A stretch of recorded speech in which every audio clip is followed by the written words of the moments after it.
Oh, I forgot to turn no.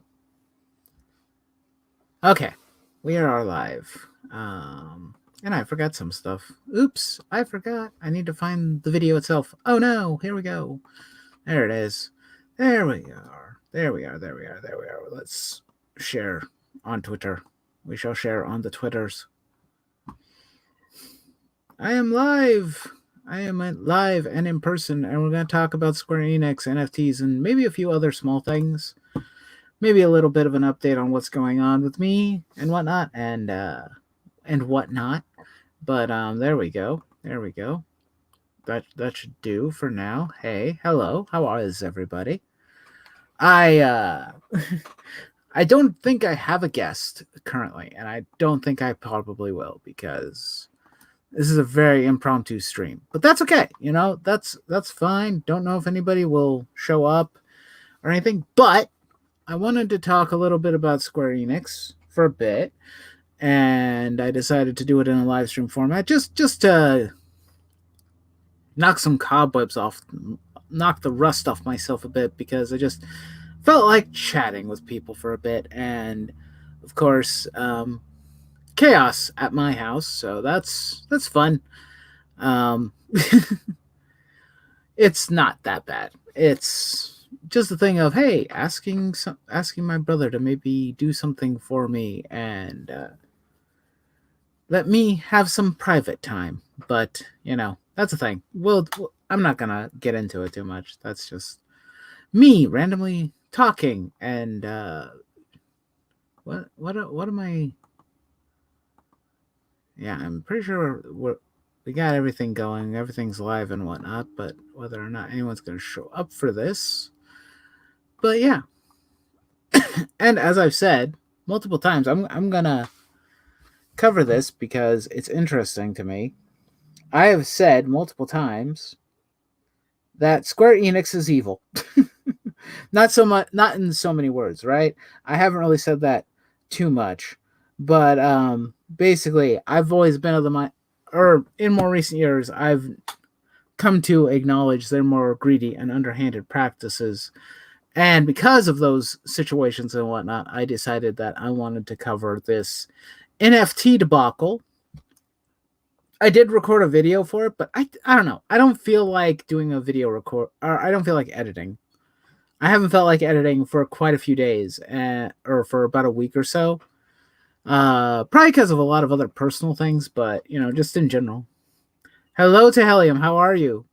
If you want to join the stream, I think I'm pretty positive I sent a link to Twitter if you want to join me. But if you don't, if you're not available, that's cool. It's good to see you too. It's probably going to be a short, brief stream anyway. It might not even last an hour. Who knows? Depends on how long I want to talk about this. But we're going to talk about Square Enix, and we're going to talk about their NFT stuff, because how more obvious can they be when it comes to their evil intentions, you know? I mean, some people are just pretty much just saying you're Shinra. And even I'm saying you're Shinra now. Come on, guys. You should know better than this, you know? I mean, you can't get more evil than this, you know? You can't get more greedy or underhanded than, oh, we're going to, you know, pursue NFTs. And, you know, of course, there's the other thing of, like, I could show in the letter, I guess. Let me get that up and running. Share screen. There we go. Select the window on the screen. And right here. There we go. Okay. There we go. But this letter. This letter from Square. And this part in particular was probably the most hilarious part. The whole, or well, in particular, just this. Play to have fun. I realize that some people who play to have fun and who currently form the majority of players have voiced their reservations towards these new trends, and understandably so. If it's understandably so, then why are you pushing it? That's the big question for myself and others. It's like, then why are you pushing it? Why are you insistent on pushing this garbage on us? Why is Konami, it's obvious because, they're pretty much more evil than Square is half the time. And pretty much everybody hates Konami, so we're pretty much just used to it at this point. But to say like, play to have fun. We want you to, we know you guys like to play video games to have fun and to escape reality, but no, we don't want that.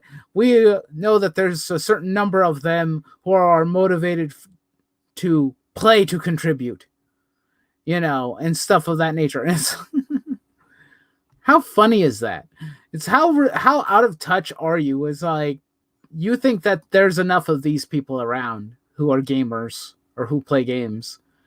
I don't know how many there are, but Ubisoft tried this and they managed to sell about $700 worth of NFTs to 18 different people.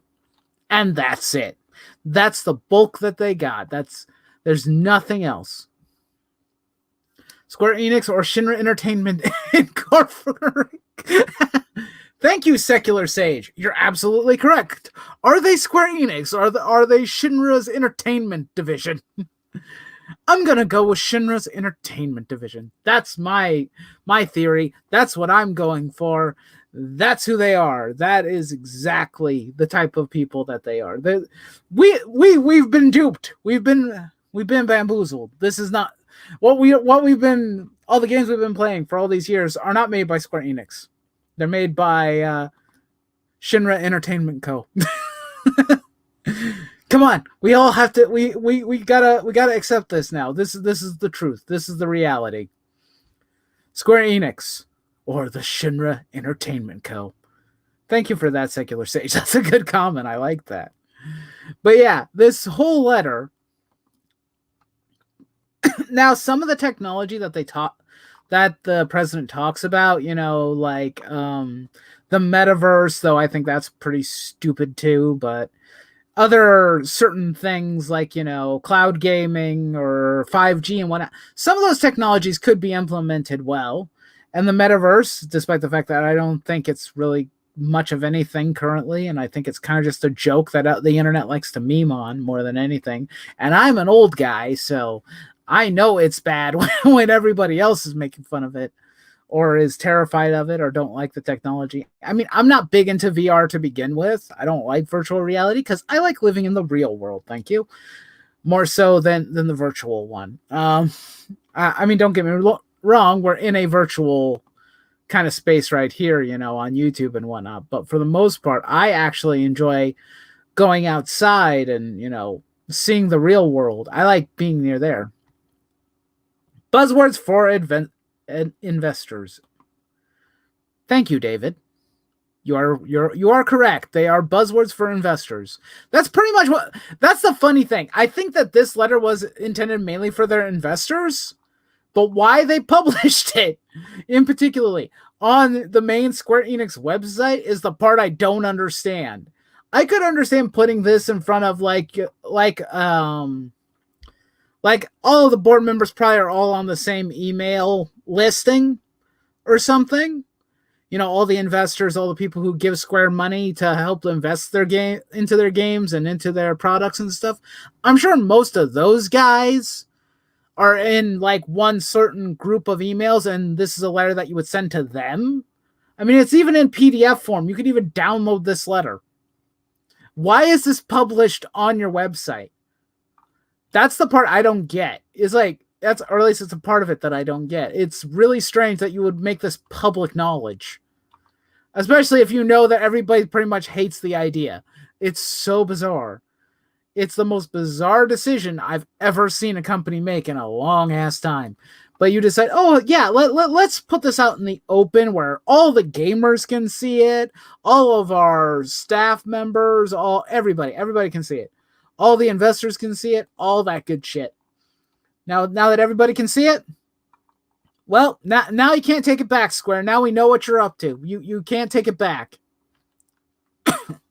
Now, I posed this on Twitter a few days ago, like when this was first announced, would everybody, like the people who follow me on Twitter, Like, are you willing to give Square the benefit of the doubt here and, kind of wait and see? Maybe they pull back on this and decide that's a bad idea, or, just kind of have a wait and see approach. And most people did. Most people had a wait and see approach.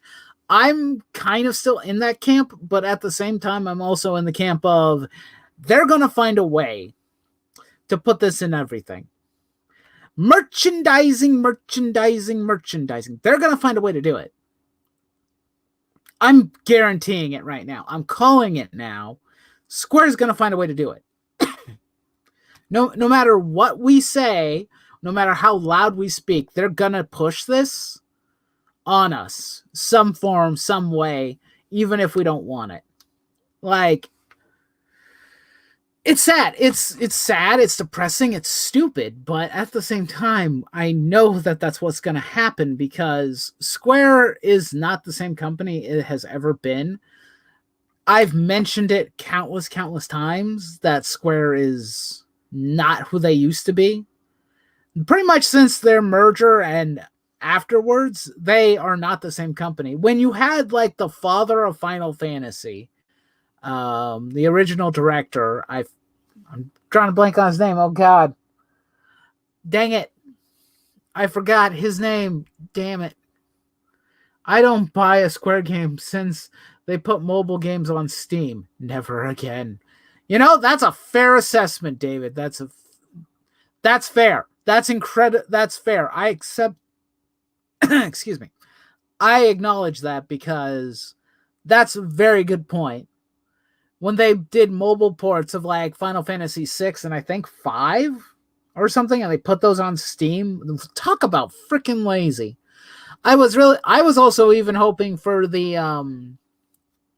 pixel remasters to be something good. And when I saw the price point for it, I was like, no, this is ridiculous. One, if you're going to just put them in a bundle, which I'm okay with, it should have been a flat price of like maybe $20 to $30. That's it. Flat price, really simple. You'll get a bunch of people who are fans of the classic games to buy it. But you're selling it for like $80. No. God, no. It's the most bullshit thing I've ever seen. It's the most predatory bullshit I've ever seen them do for older games. They've done some shit with older games, but this is a new level of bullshit. I did not like that. I did not like that one bit. I thought it was so bad. I even recorded a video about it, but I never published it. I do that sometimes where I'll make a video, but I don't publish it for whatever reason. And, it's kind of I feel bad about it, but at the same time, it's just like, I don't feel like editing it. I don't feel like talking about it, or I don't want to put the effort into editing the video, mainly just because I'm either too busy or I just don't want to spend the time doing it. And that's because I rag on Square so goddamn much as it is. I don't feel like it's productive for me to do it all the time. I mean, but something like this is the NFT thing in particular is way, way, way, way worse, than anything else that Square could potentially do, to work on this blockchaining technology and all this other stuff. And I've seen some people try and do like, more positive, takes on it, or at the very least, they try their best to be more balanced and not like write off the technology entirely. And that's fine. That's fine if you want to do that. I don't think that it's a worthwhile technology. I think it's a terrible technology. From what I've gathered from multiple videos, it's not good. It's not effective. You're basically, you hold a receipt, basically, for a JPEG. That's the easiest way to describe an NFT. And it's like, yeah, that doesn't sound like a good idea considering everybody's going to just straight up screen cap your stuff anyway, and that's useless. It also creates this whole like, mobile scarcity. They will do NFT. Oh God, I don't know. I don't have any confirmation yet of whether or not they will or not. But it is in the letter. It is in the letter. Let me see. Where was it? You see, because he talks about it. Another term gained quick currency in 2021 was NFT, non-fungible token. The advent of NFT is using blockchain technology significantly increases the liquidity of digital goods, enabling the trading of a variety of such goods as at high prices and sparking conversation the world over. But yeah, they want to put them in games. That's what he's talking. That's what he's discussing. When he says like basically these people, myself and most people out there who play video games, it's the play to have fun guys just to play to have fun and enjoy themselves, maybe make some content, do it out of love and passion for these games. He doesn't want you. He does. Him, the president, and probably some of the staff, because I've seen one of the producers or directors talking like they're into it too. They don't want you. They want these people. They want these. They want the play to contribute people. In other words, people who will give them money blindly and stupidly. A fool and his money are easily parted. And, incentivize those players to grind in their games, to spend real money on JPEGs and or limited quantity assets that are digital. Which is stupid because we all know that digital assets are, digital assets are digital assets. They can't be limited because you can make millions of them. They can be copied all around the world and you can't stop it. Piracy has been a thing for a very long time for a reason. And you can't stop me from taking a JPEG of your picture. So it doesn't benefit anybody but Square, and probably the people who maybe have a lot of disposable income that are really, that have a lot of money, who can, take advantage of this. The idea of selling like goods in a video game, digital goods, like in MMOs or auction houses and whatnot, it already exists. The technology for that stuff already exists. Final Fantasy XIV has a pay service they have their MOG station, right? I've never used it before, but from what I can ascertain and understand, it works just fine. I'm pretty sure it probably works. It's a service where you could probably trade gear and whatnot that you don't need or don't want to other players, and you can sell it for a bit of money. Sounds like Enix Square are getting as bad as Ubisoft with their terrible habits. You think? And it's not just them. I mean, everybody, genuinely hates Konami, but they're getting in on this too. They celebrated their 35th anniversary of Castlevania with freaking NFTs. These companies are brain dead. They do not have brains anymore. The rot worms have already infested their brains and they're gone. They're gone, baby, gone. They are not coming back unless you fire the people who are stupid enough to make these decisions, which I highly doubt will happen because it doesn't seem to be the case. Doesn't seem like that's going to happen anytime soon. And I was upset about the Square Enix one because I was hopeful that even though I don't like Final Fantasy anymore, I genuinely don't care about the franchise anymore. And I was fine to just, let that sleeping dog lie, just let it be. And after playing Dragon Quest XI and really enjoying I think I was almost at about 10 hours. I haven't gone back to it, but the time I did spend on Dragon Quest was 11 was really, really good, and I really enjoyed my time with it.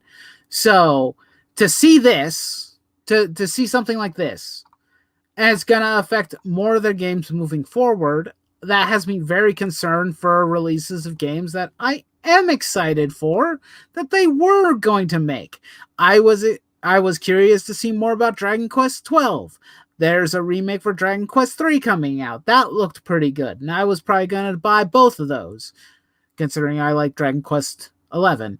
I was really, really looking forward to those things. I was cautiously optimistic about the next Star Ocean game because that's coming out. But if they find a way, or who knows, maybe if I decided, hey, I'm gonna go back to playing Final Fantasy 14.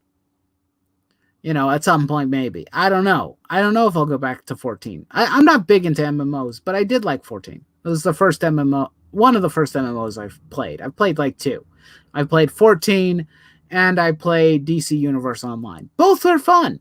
And I liked, Final Fantasy 14 A Realm Reborn. It's a good game. But if they're going to implement NFTs into their games, that more than likely means that they're going to find a way to squeeze it into all of these games. They'll find a way to squeeze it into all of them. I wouldn't put it past them at this point. They are that corrupt of a company and that greedy that they'd be willing to do that. And I am genuinely upset about it. I was hoping that at the very least I could support the smaller devs and creators who, who are good people who just want to make a good game. I was genuinely hopeful that, that I would be able to support those devs at least, but now I don't know. I don't want to give Square my money to support this. I mean, I already buy their games used, and this is not helping me want to buy a game that would support the devs.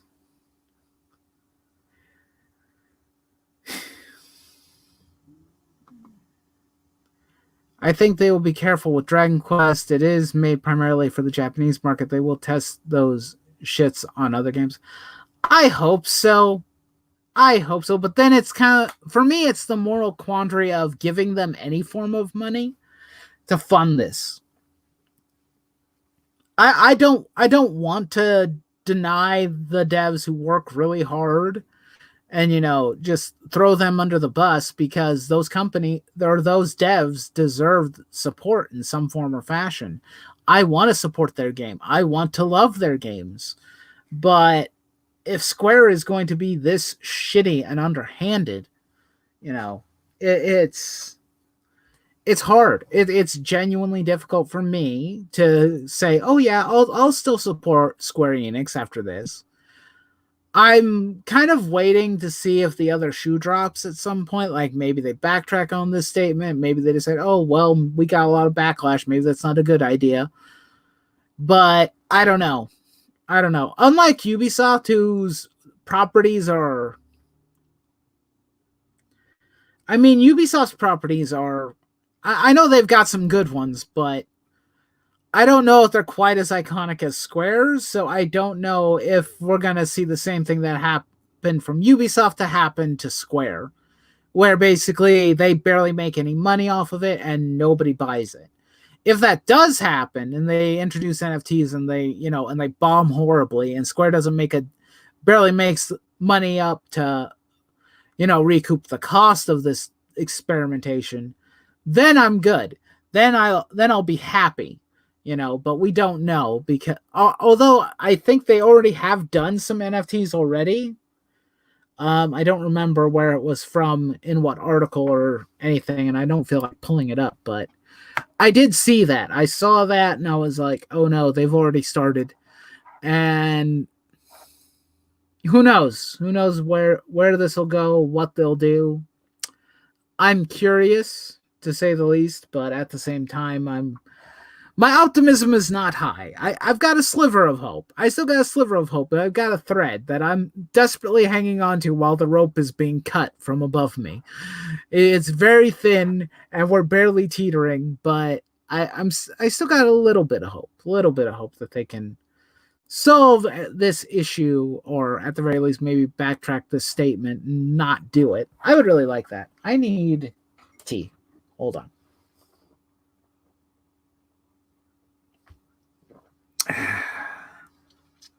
But yeah, that's that particular thing is interesting. This whole thing, and the Castlevania one too, was... I'm like, you guys really hate us, don't you? You hate the consumer that much. And I mean, I get it. You'd rather make profit and nickel and dime us That's the other thing. Like Square already is making, or Square already has all these money things going on. They got their microtransactions. You would think that a company that has made this many mistakes in the last few years, that they'd learn from those mistakes and maybe not repeat them over and over again. I mean, what do we got? We've got the PC releases for... Hello, Tevia. How are you? What did they do? I don't know if you're aware of this, but this is the Square Enix is going to be investing in NFT technology, along with some other technology like metaverse and 5G and cloud gaming and stuff of that nature. But the NFT one is the one that I think most people had issue with. Oh, I'm glad you're doing good, man. Glad you're doing good. But yeah, that's what I'm talking about. But there's other stuff that they've done recently. There was, what was it? We had, so over microtransactions. Yeah, more microtransactions. Think about it. We already have microtransactions in games. We already have DLC packs, season passes, battle passes, all this other thing that nickels and dimes us. And gaming is already an expensive hobby. And now they want even more of your money. And more, not just your money, but they want your time. Because that's what the NFTs are going to be implemented as. They're going to be something that you grind for. So not only do they want your money, but they want your time. I agree with you, Tavia. I agree with you, man. The stuff with Stan Lee, that sickened me beyond belief. Like, if companies are willing to do that, they're willing to use a dead man's Twitter account to promote this type of garbage, they're going to do it. Companies like that do not care. They have no form of reverence or respect for their pasts or their histories or anything. They would rather just nickel and dime and make as much money as possible.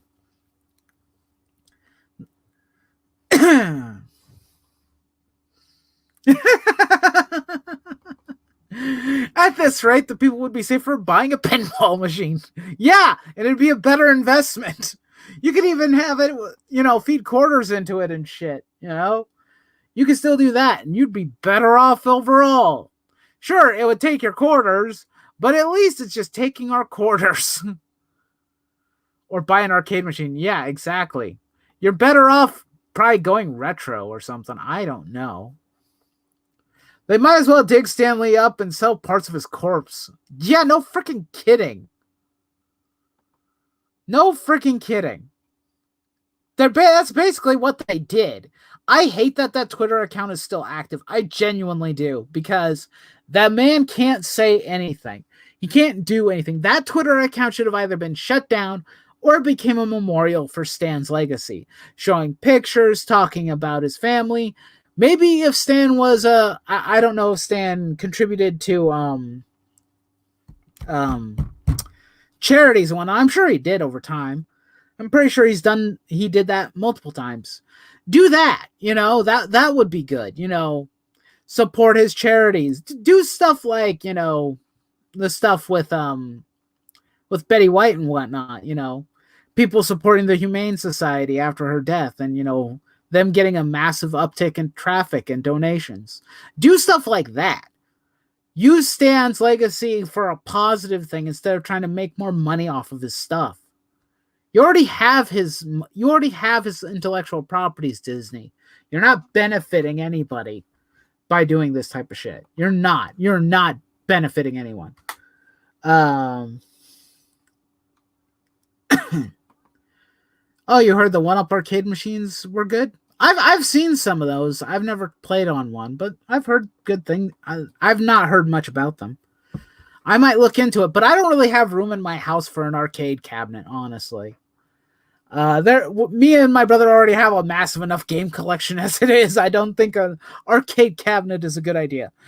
Although I think at one point he was considering buying one, but I don't remember. Yep. Okay, so yeah, the greed of companies and corporations in this current ecosystem is disgusting, and it makes me mad. Makes me rage-induced and makes me want to punch a hole into a wall. I'm not going to, because you played on one, it was fun, cool.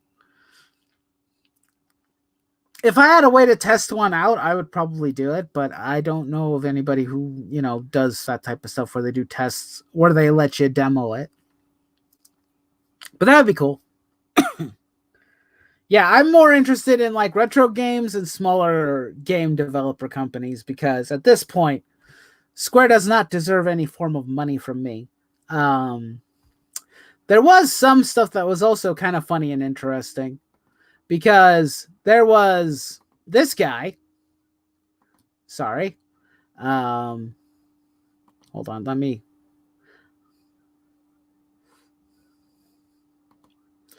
Because I was watching so many videos, talking, or not really talking to very many, not commenting on very many, but seeing a bunch of videos and trying to get everybody's viewpoint on this stuff and whatnot. And I ran across this channel called The Gaming Sphere, aka The Homeless Potato. And oh my god, a probably unpopular and different opinion on Square Enix getting into NFTs. Make fun a priority. This person is delusional. Okay? I've watched this video. He's delusional. I also think he's a bit... I'm not going to say he's a Square Enix fanboy, but he kind of feels like it. I get that vibe. Because he would rather...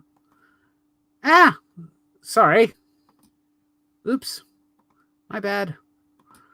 I know, probably most of you guys can't even hear the audio and whatnot. There are still good games that come out for Square Enix, like Forspoken's not even out yet, but I'm not gonna buy that. For a few reasons. One, price point. Have you seen the price point? Even the PC version is going to cost you $70.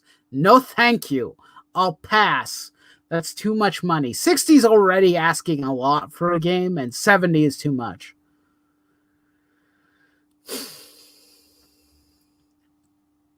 Yeah, I'm not interested in Forspoken. Forspoken looks generic and boring. I'm not interested in it at all. I already wasn't interested. The price point does not help. Some people have mentioned Guardians of the Galaxies.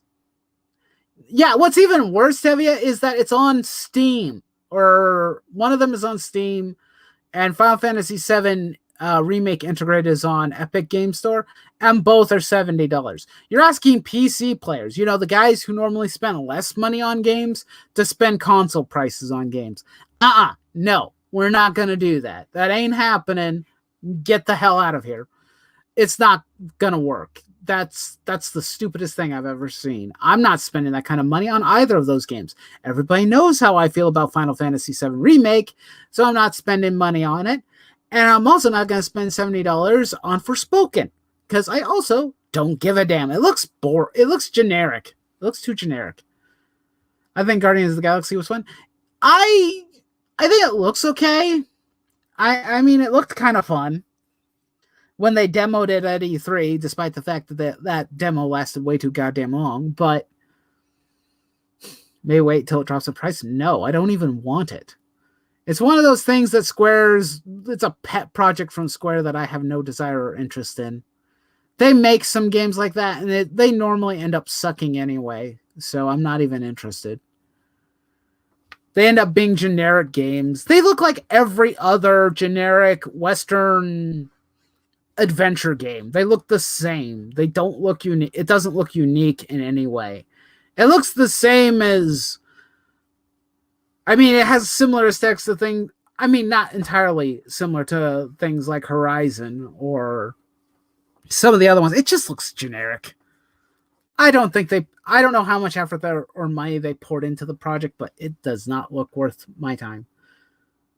The story to Guardians of the Galaxy was freaking fantastic, which I loved. Well, that's good. I don't know. I was thinking like maybe I might try Guardians of the Galaxy at some point, but I'm not so sure about it. Mainly just because it should have been a co-op game. That's my point. It should have been co-op. because you have a team. We're talking about a team. That's like making a Justice League game and not making it co-op. That's stupid. It doesn't make any sense. Or the Avengers game or something of that nature. Oh, yeah, speaking of terrible games made by Square, or published by Square at least. Yeah, let's talk about Avengers. That thing hurt them financially. I think that's probably why this whole NFT and other technology thing is happening. I think that's probably why they took such a massive hit from the failure of that game that they're trying to find some way to get more money. At least that's my educated guess. It could be part of the reason, or they were already planning it from the get-go and they just announced it now. I only buy games at console prices on Nintendo consoles because I'm a Nintendo bitch. But I prefer to buy AA and indie games on Steam. That's fair. That's totally fair. I actually agree with that because that's what I normally do. I don't buy a lot of AAA games to begin with. I rarely touch the things because, yeah, they did try, with Avengers. They failed. The whole game failed. And that's the sad part. That game should have worked. It's like the untapped potential that it had. And it just sucks. It's just a microtransaction heavy, pay to live service bullshit game that nobody wants. I personally buy games that you're interested in. And hey, if you're interested in Forspoken, don't let me stop you from buying it. I would never tell anybody not to buy a game if they're interested in it. All I can do is give my own personal viewpoints and opinions on it, and that's about all I can do. I can't stop everybody from buying the next Call of Duty or Madden or anything like that. They have their audience. There are people who are dumb enough to buy all those games. Well, that sounds a bit rude. I'm sorry.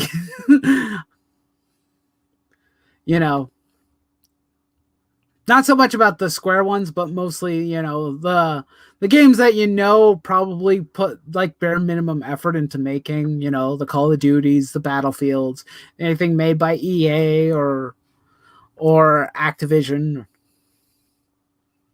From what I can see, FF14 is keeping Shinra Entertainment financially stable. Possibly. I would say it's kind of a crapshoot because let's keep in mind that 14, they lost money on 14 when they first launched it, the 0.0 version. And I don't think that game is still going to make enough money back for it to ever recoup their original losses. Maybe, well, with the surge of popularity, it might, but I don't know. I haven't looked into it. Maybe someday I'll look into the money and the financing and see if 14 finally is at the point where it's actually making a profit instead of them losing money on it. From games as service to games as NFT marketplaces, the industry never ceases to amaze me. You think? You think?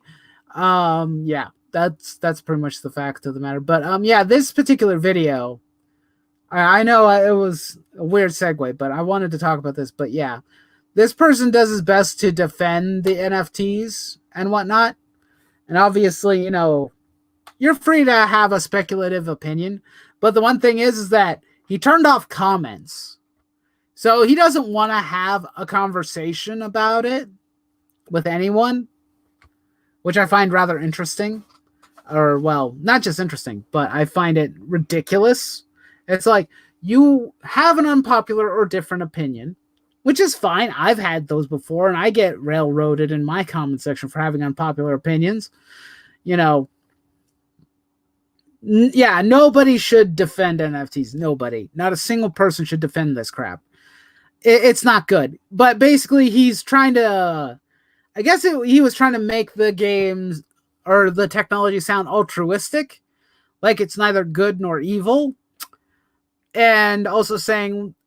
Or, well, one of his comments was that Square is a company, or, saying that Square is a greedy company is well, I wouldn't say that he said it was stupid. It was more of a it's, not accurate because all companies are greedy. And I'm like, no. Make fun a priority. Comments closed. Lol. Yeah, no kidding. You think? Make fun a priority. Yeah, that was kind of his whole conversation. It's like, but what if they can make put NFTs in the game and make fun still the priority of their games? Because he said excuses like, there's people accept microtransactions or DLC and stuff because players find value in it. But I think the thing he misunderstands is that a lot of people accept those things begrudgingly. Unless you're playing a free-to-play game, like you do not pay $60 for a game, like a mobile game or any of the free-to-play games. Like, for example, like I mess around with Genshin Impact every now and then. And I've even given MiHoYo some money. Very little, but it's like it's a free-to-play game. They have to keep their servers on somehow. Otherwise, the game's just going to close down. But when I pay full price for a Square Enix title, and then they expect me to pay for microtransactions, DLC, or pay-to-live services, battle passes, and all that kind of garbage, it's like that money starts to pile up. And not only does it start to pile up, it becomes a disaster. It's no longer fun. It's not... The service doesn't work because you're making me pay for the game. For example, if Avengers came out and they said it's a free-to-play game and you paid for like the microtransactions and battle passes or whatever other services that are monetary, I think most people, well, there would still be people who would be upset about it, but there would also be a lot of people who say, okay, at least it's free. That means I can play the game on my own terms and not give Square my money. You could be a free-to-play player, but it's not the case. Yeah, Fortnite is free-to-play. If they would have done something like Fortnite with this, it would have worked. It would have worked with Avengers. Make it a free-to-play experience. Yeah. It's so fun to grind and break the bank to get an item in a game. Yeah, isn't it? It's so fun. It's so enjoyable. It's like the best thing ever. Trust me, I know what it's like to spend all my free-to-play resources to get one goddamn JPEG. Memories of my times in Fate Grand Order. But yeah, he was talking about like all companies can be greedy, and I'm like, yeah. And he made another video that was much shorter before this. And I said that any company can turn heel on a dime. That's why they have a consumer base. The consumer base is supposed to keep them honest, to keep them away from shitty business practices. But if the consumer base doesn't let them know about anything that they dislike or disapprove of, the company is just going to do it anyway. Heck, Shin Megami Tensei 5 is a full price game, but is actually single player, and you can unlock characters. There you go. By doing the work. Exactly. There are better experiences than playing a Square Enix game, to be quite honest. Like I said, when I played Dragon Quest XI, that was fun. That was the first time in a long time, not only was I engaged in a Square Enix game to a point where I was like, this is really good, and the gameplay was actually fun and enjoyable. And this isn't just me being a fan of turn-based combat. This is just me saying, it's a solid game, it looks good, it plays good, I had a ton of fun with it, good story, good characters, and yes, Square can't always hit that ball out of the park, unfortunately. What a revolutionary concept. I know. Now we just have to pay for characters via DLC instead of, unlocking them normally. Unlocking them normally. That's ridiculous. Honestly, Square Enix fan base seems to want bad business practices. I tend to agree with you, Secular Sage. I actually agree with you on this, considering the types of comments I've gotten on videos several times over Square Enix games that I've genuinely had issues with. Like, I explained my reason why I wasn't going to play Final Fantasy VII Remake and why I thought the game was shit. And yep, I got a bunch of Square Enix fanboys losing their goddamn minds in the comment section and getting pissy with me because I dared deign to go against their shining beacon of a company. I made a video several years ago about Final Fantasy 15. I played that game. I played it for an entire week and thought it was terrible. I hated the characters. I hated the gameplay. I ended up hating a lot of the things, and I ended up bored as hell. And I got comments like, oh, well, the only reason why you don't enjoy this game, why you don't like the story, is because you haven't enjoyed the secular material. You haven't watched the movie. You haven't watched the anime. And I'm all like, and? What's your point? What's your point? You know? What is the point? Because I could tell you flat out that I shouldn't have to do that in order to enjoy a freaking video game. You know, I shouldn't have to do that. It should be in the game. That kind of content, because if you play that game without the context of the movie and the anime, you don't know what the hell is going on. And it makes the game broken on a fundamental level. It makes the story incomprehensible. Moments in the game where you should feel something, you feel nothing because you did not get to experience it in the game. Like when Noctis's dad dies in the game, I felt nothing. I felt literally nothing. He's like, okay. Aside from a couple of trailers that showed them bonding a little bit, aside from that, there's very little interaction between the two. This is very different from like Final Fantasy IV, where the king, you know, sends Cecil and Kain to go to a village and ends up tricking them into burning the whole village down. And then it turns out that he's turned evil or being manipulated. It's a completely different thing because at least there's some form of interaction to get you invested. And with 15, doesn't really exist. I personally liked FF7 Remake, but I can understand why you didn't play it.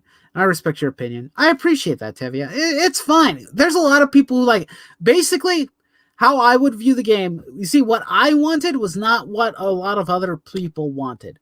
I wanted a remake of the original game. That's what I wanted. That's what I was begging for years. I wanted them basically to smooth out the game that I fell in love with as a teenager back in the PS1 days.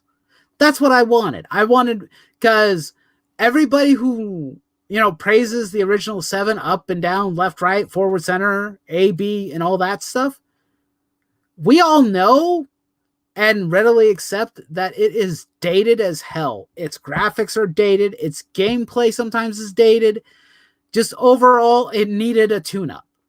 Kind of like what a lot of Final Fantasy games get when they get a remake. I was expecting something like Final Fantasy IV's remake for the DS. That was what I wanted. Basically, you kept the original game intact. Everything is still intact, but you made it with new graphics. You rebuilt the game. You made it more fun and enjoyable. You added cutscenes. You added voiced over dialogue. That's what I wanted. Something that also, budget-wise for Square, wouldn't have broke their bank account. It would not have made it. It wouldn't have cost them as much, especially if they would have done this during the PS3 era. Hell, they may have even made more money if they would have done it then, but they never did. So that's what I wanted. But clearly what a lot of other people wanted is they wanted, you know, they wanted fan base. They wanted fan service. That's what a lot of them seem to have wanted. They just wanted to have fan service, have all the characters, and, you know, get to do whatever they want. Okay. They defend the worst aspects of modern Square Enix tooth and nail. They do, Secular Sage. They really do. They will defend it wholeheartedly. And if you bash it, if you say anything negative about it, no. Actually, speaking of which, like this person's particular video, he did another video talking about the combat of Final Fantasy. Like why they've shifted to action-based combat. And he says, or well, he basically tries his best to disprove what myself and everybody else says, that, you know, the series has always been turn-based, and that I wouldn't say that Final Fantasy has to remain turn-based in order to remain Final Fantasy. I don't agree with that sentiment, but I do like traditional Final Fantasy, and I don't get traditional Final Fantasy from the mainline games very much anymore. So, and the turn-based combat is a part of their identity, or it was for several generations. But his video kind of broke down, and he said, like, no, that's not true. That's not accurate at all, saying, like, the games are not inspired by D&D. And to that, I would say, well, you're partially right. They were not inspired by Dungeons and Dragons. They were inspired by games like Ultima and another Western RPG at the time. And what else is there? What am I thinking? But there's a lot of things that he's misinterpreting, and he's saying that the reason why they didn't do action-based combat in the original Final Fantasy games is because they couldn't do it. They didn't have the technology to do it. And I call horse malarkey on that, because they made Kingdom Hearts. Maybe during the during the age of, like, the Super Nintendo, SNES, and the PlayStation 1, maybe you could get away with that. Maybe you could say that and you could get away with that as a legitimate argument. But the PS2 era? No, you can't get away with that. That's not a fair argument, because they made Kingdom Hearts during the PS2 era. And Final Fantasy X and 4 and 12 are still turn-based in some form or fashion. Still using an ATB system. They're different, yes, but they're still using similar mechanics and similar turn-based combat. Let's see. Sorry if I went on a rant there, but what we got? I didn't get Final Fantasy VII Remake also. Watched the whole thing on Twitch and played the original again after. I'm glad I didn't buy it. That's fair. Let's see. I'm totally fine with people who liked it. I don't understand why people fight so much over opinions about games. I don't get it much either. I really didn't. There's a bot in the chat. And I don't think any of my mods are here. Let me give me a moment.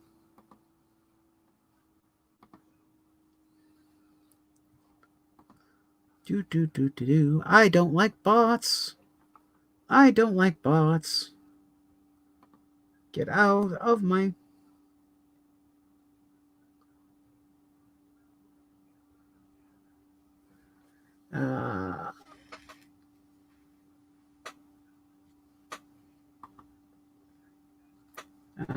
I don't think that worked. Hold on.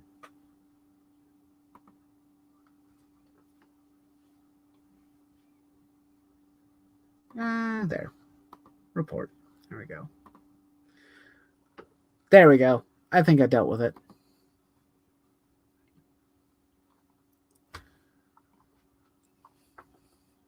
Wasn't 13 technically turn-based combat? Yeah, 13 was too. Thank you for reminding me.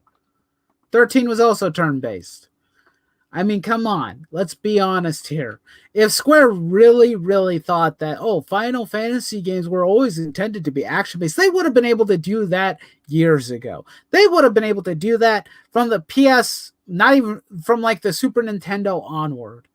Or even before then. Because that's the thing. Like, I've mentioned it before, but the Yeast series from Falcom, every single one of those games has been action-based. From the very beginning, it has been action-based. So don't tell me Square couldn't have done the same thing with the series. The Tales of games have been fantasy-based since the Super Nintendo. Same for Star Ocean. And you're telling me that Square couldn't do that. They couldn't do turn-based combat.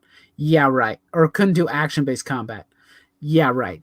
Of course they can. Don't lie to me. Don't say that. It's just a bad argument in general. Um, yeah, and well, Wizardry 2, it was a Western RPG. Very that was the other one, David. Thank you, David, because that was the other one I was trying to remember the name of. I had forgotten. I remember Ultima only because that's a name that I'm familiar with. Wizardry was the other one. That's the one I forgot. Thank you. Thank you, David. It's very popular in Japan too. Yeah. Persona 5 and Shin Megami Tensei 5 are turn-based too. Yeah, and they make a fair amount of money. The only reason why Square makes their games action-based is to try and cater to the Western audience more. Because a lot of people who are more action-oriented gamers don't play turn-based JRPGs all that much, or at all. If they were interested in doing so, they would have done that years ago, but they don't.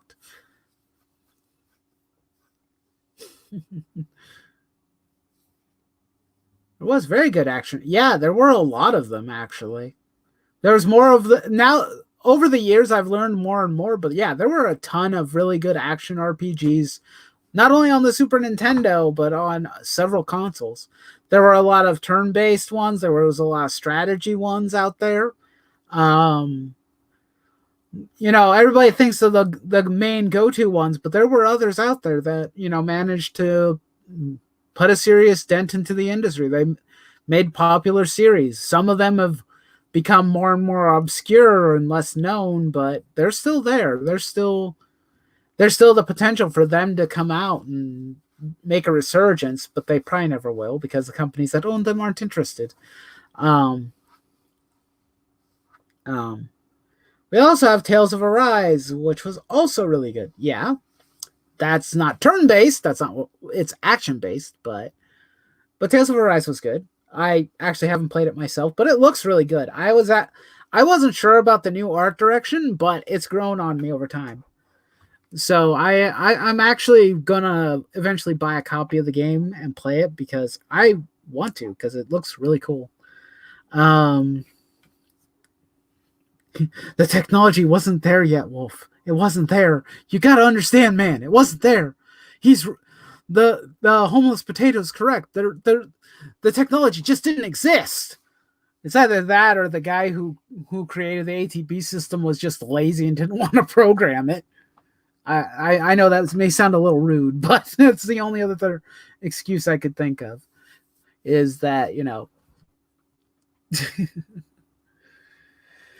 Okay, but that's pretty much it for the Square Enix stuff. I guess we could still talk about Square here and there, but I may talk about some other stuff too. But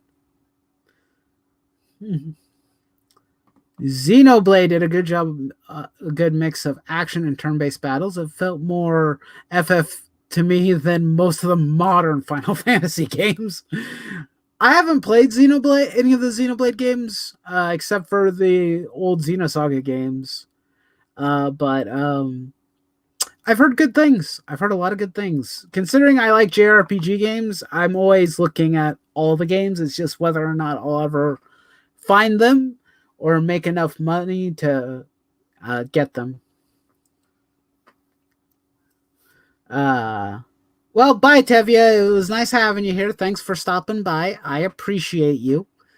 Now to I think I want to segue a little bit. I want to segue into talking about other games and stuff instead of the disappointment that Square Enix is.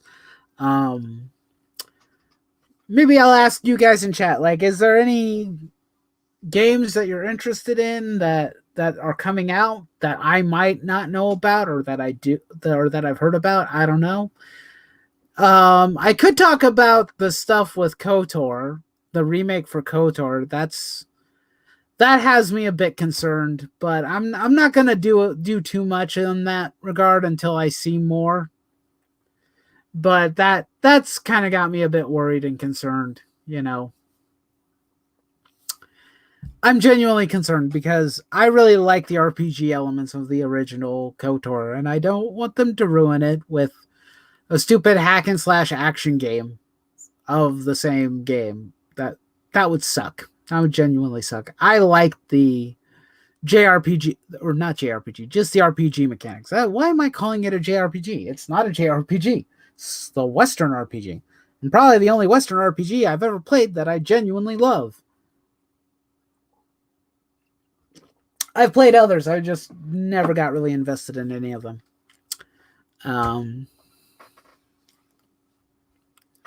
But yeah, I was talking about that, I think, with my mom a few days ago, of how much fun the original KOTOR was. Yeah, David. I'm kind of in the same camp as you. I don't think they'll do justice to the original. I'm hopeful. I'm holding out hope, just a bit, but yeah, I'm fairly certain that it's probably gonna suck too. Most remakes tend to suck nowadays, so I'm not holding out too much hope, but I can at least have a little bit of hope, right? Is that okay? Can I have just a smidge, of hope that it'll be good? I can hope, right? Probably not, but hey, we'll see what happens. We'll see what happens. But what else? What else? What else? What else? Huh. I'm mostly waiting for the Breath of the Wild sequel. Ooh. Funnily enough, I recently actually finally got my copy of the first Breath of the Wild game, actually. For the first time, I now have Breath of the Wild for my Switch. Unfortunately, I am so occupied playing a bunch of other games, I haven't made any time to play Breath of the Wild. I mean, I could probably play Breath of the Wild if I wanted to, but I'm trying to work on other stuff too, so I don't have a whole lot of time. I mainly wanted to focus on playing Trails of Cold Steel 3, so I'm not invested too much in playing The Legend of Zelda right now. I should, especially if I get bored or tired of my RPG habit and I just want to play a fun adventure game. I do really want to play it, but I need to find the appropriate time. I'm also what was it? I'm working on some other stuff. I'm hoping to eventually make a VTuber avatar for the channel, or I'll say it here. I am planning on I might alternate over to Twitch for a while. I've been feeling kind of burnt out on YouTube, to be honest. I don't feel like making videos or content for whatever reason. I don't really know why, but like I'll record a lot of different videos, but then I don't want to publish them or edit them for whatever reason. I don't really know why, but it's just like my headspace. There's been a lot going on personally, so I don't know if I want to invest time in making a video. I mean, I want to make some videos, but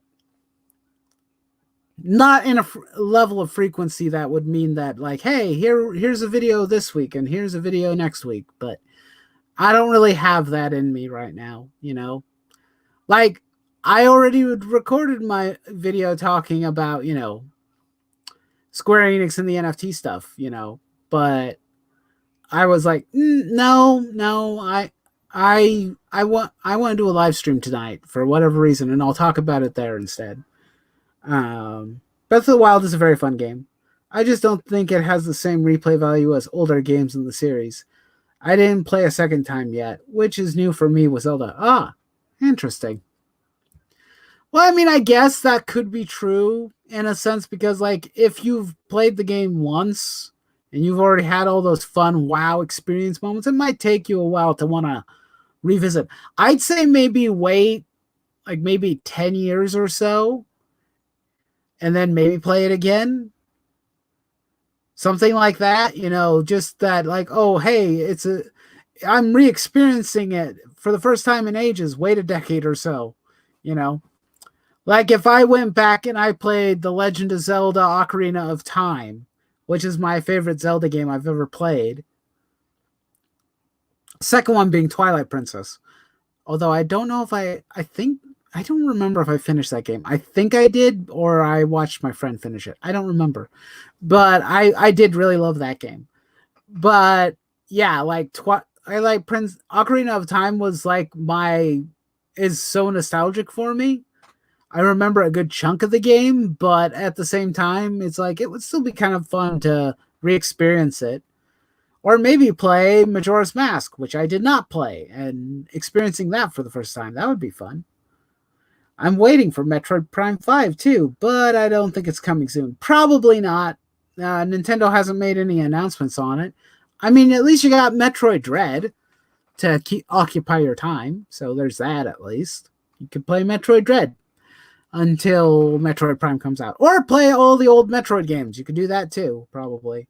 Just play all the old Metroid games to fill the void of Metroid in your life. Or you could try other indie games that are Metroidvania-like games. Though that might be fun. I know my buddy Rabbit likes doing that a lot, actually. He plays those like crazy. Some he doesn't like, but some he does. So you could always do that. What games are coming out in 20? Hold on, let me type this in. J or B.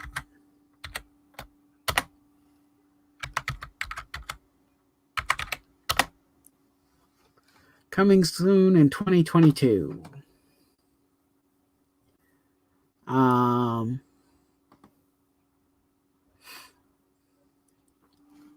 Let me see. Hold on a second. Hold on.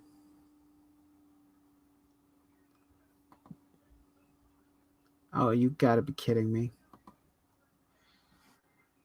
Another bot? Are you kidding me? Get out.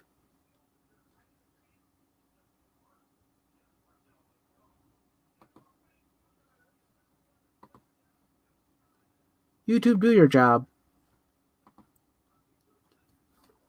Please and thank you. Any good RPGs announced? There's a lot of games coming out in 2022. Hold on a second. I was going to share my screen here.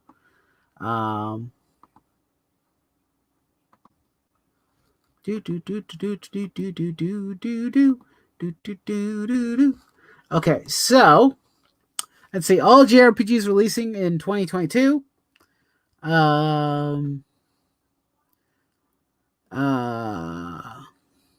Let's see.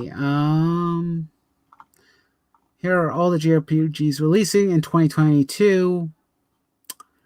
Let's see. Monster Hunter Rise is coming to PC, which it was already out on the Switch, but it's coming to the PC now.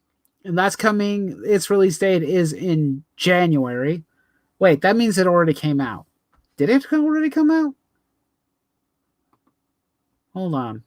I don't know if people can see my Steam, but let me look at. Oh, it is out already, or it might not be out, but Monster Hunter Rise. It's not out yet.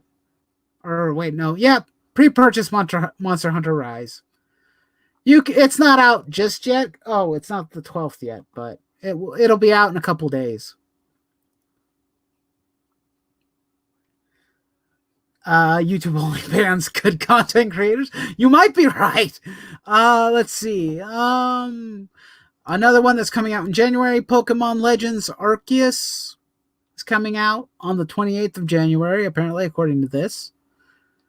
This game does look relatively interesting. I don't know. I'm not big into Pokemon anymore. I'm more of a Digimon guy myself, so if I'm going to play any games that are like collecting monsters and whatnot, it's probably going to be Digimon. But this game does look interesting. Let's see.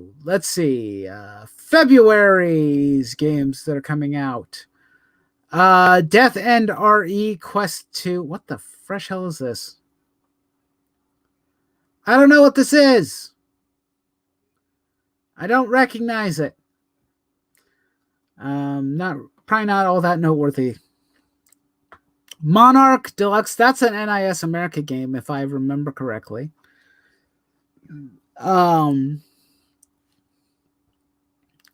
but that's cool. Alteria Sophie 2, The Alchemist of the Mysterious Dream.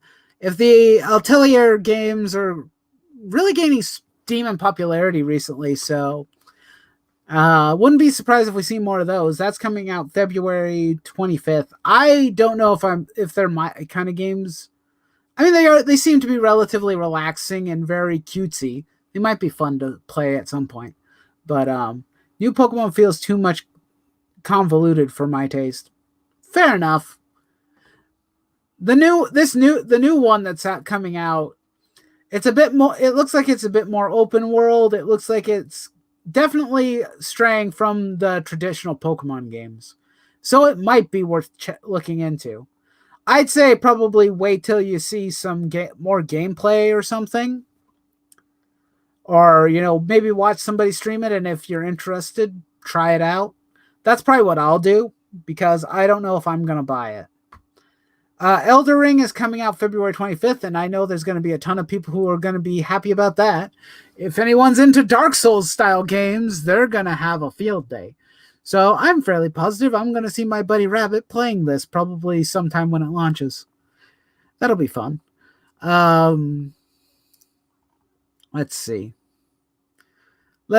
Babylon's Fall is coming in March.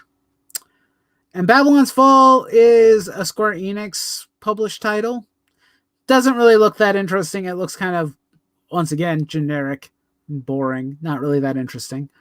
Triangle Strategy, another Square game that I was really, really hoping that I still kind of want it. I still want to play it, kind of.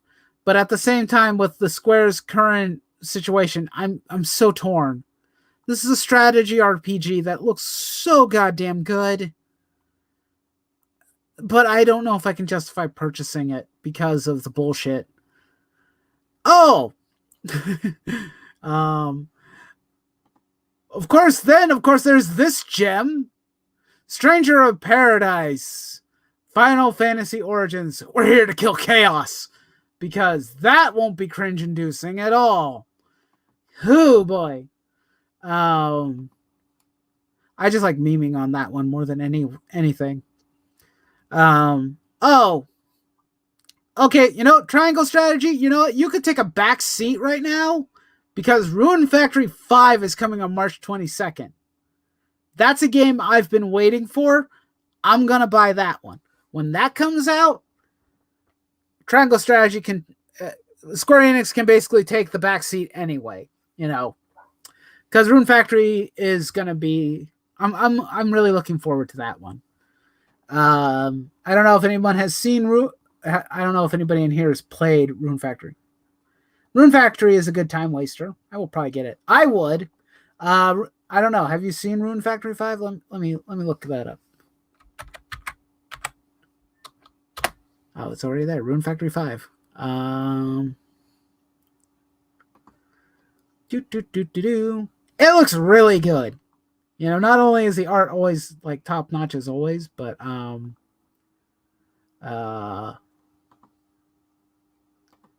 it looks good. It's a good time. Looks good. It looks good. It looks so fun. And it definitely looks like it's definitely a more modern Rune Factory game. So I'm looking forward to this. I will waste my time with Rune Factory any day, every day. Yay, the golems are back. I don't know how good the farming mechanic is going to be in the game because that's a bit iffy,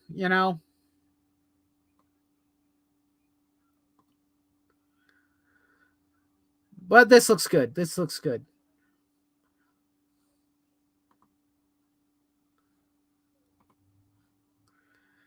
It looks so much fun.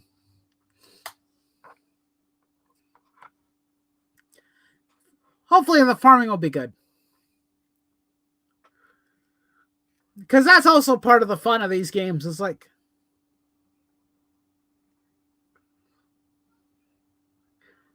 Oh, yeah.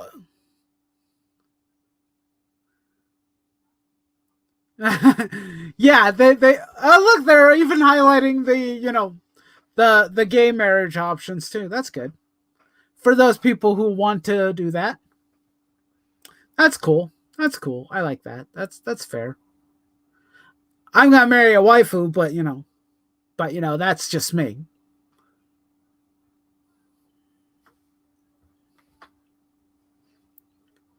Oh, don't they look cute in their little bride dresses? That's good. That's coming March 22nd. I'm really looking forward to that. That's gonna be awesome. Oh my god, bots, get the damn message. Get the hell out of my chat.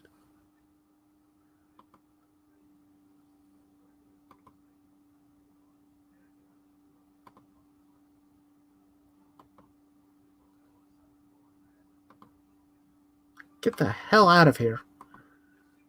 I don't know why the bots want to bug me. I'm a nobody. I've barely got an audience. What is relayer? Um,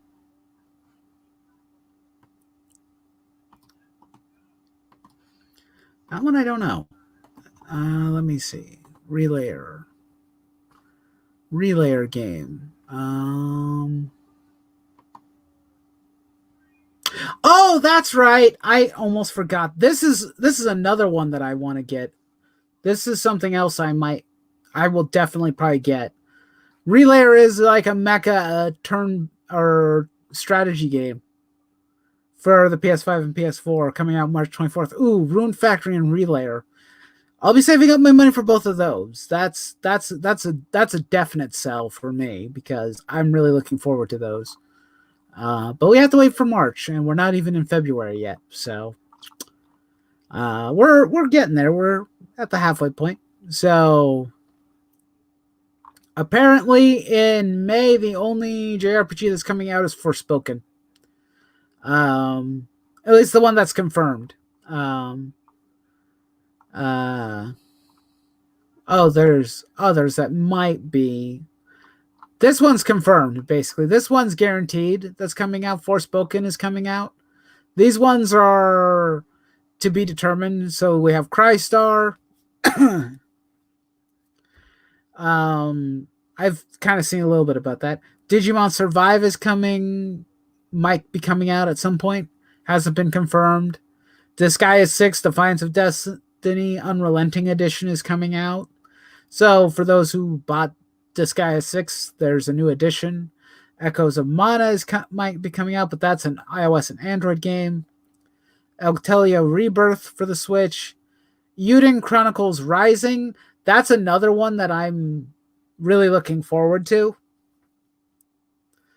because I'm a big fan of well, I'm not a big, huge fan, but I really do love the Suikoden game. So that team, this is their side game. That's not the main game that their Kickstarter was talking about, but I might definitely check that one out to see how it goes. Let's see. We got Fallen Legion Revenant, Vanguard Edition. Huh. I don't know much about this game. Published by NIS America. Might be something to look into. I don't know.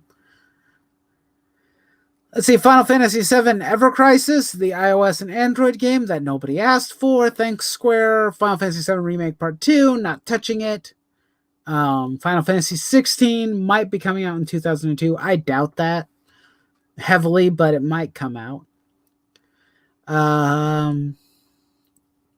Fishing Paradiso, never heard of that. Grand Blue Fantasy Relink. I've heard a lot of people talking about this one. And it looks pretty good, but I don't know if it's coming out we don't know when it's coming out, but it looks really good. It looks really solid.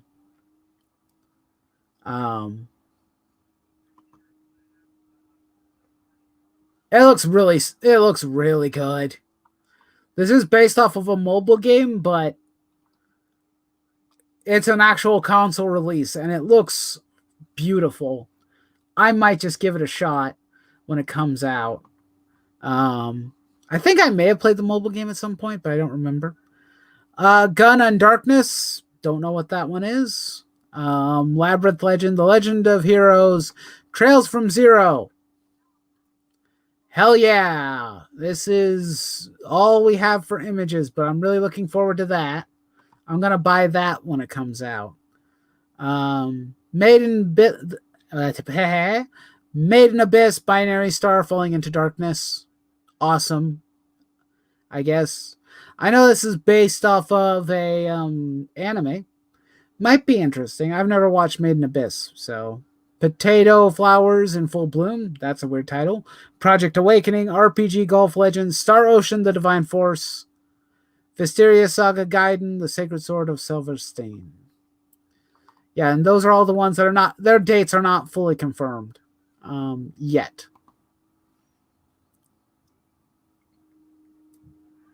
Why Western devs don't do good art also? That's a good question, David. I don't know. That's a good question, though. Yet another Disgaea game to take my money. Yep. Although it's a Switch game, so hopefully I don't have a PS5 console. What games are on PS5 only? Well, aside from Final Fantasy 16. Let me see. And I will say this for Final Fantasy 16, I'm guaranteeing this right now. This PS5 only announcement is temporary. It's coming to PC. I'm calling it. I'm guaranteeing it because the PS5 has not sold enough units to warrant to only release it on the PS5, because if Square wants to make real money, they're going to probably have to port it to the PC. I mean, a good chunk of these games are coming out for the Switch, the PC, and the PS4, so I wouldn't worry too much about, not being able to play them. Heck, even Grand Blue Fantasy is coming to PC and PS4, so that's good. We have hope. We have hope. Labyrinth of Legend.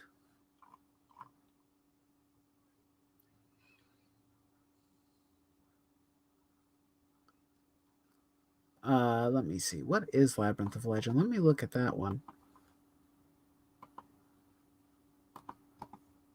Because I have no clue. I've never heard of it. I think maybe it's an older game, too. Huh.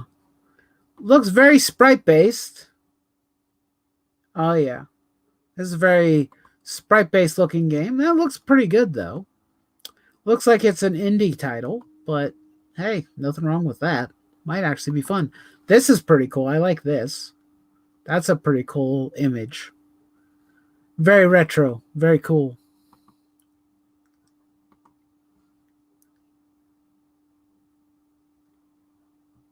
It is not. It's not a. It's not a indie game. Is that what you're saying, David? I thought it was a sequel from a DS. Oh, sorry to disappoint. Yeah, it's something else. Something else entirely. Sorry to be the bearer of bad news. Still looks kind of good. I'm just actually surprised that there aren't links to some of these, but yeah, like big releases for me in 2022 that I desperately want to buy is Rune Factory 5, Relayer, and Legend of Heroes Trails from Zero. Those are probably the big buys for me this year. When it comes to and probably Digimon Survive once I find out when it's coming out. There are some others I will probably buy, but those are the big ones for me. Of course, if I am being honest, the Legend of Heroes Trails from Zero game, that'll come out probably be getting it for the Nintendo Switch. It says it'll be released December 31st. I know it's coming late 2022, so I have a long time to wait for that game.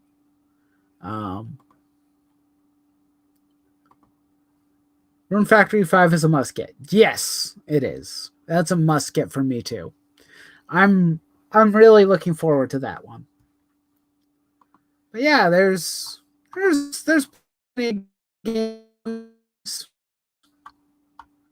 plenty of good games to pick from that are coming out that I'm looking forward to.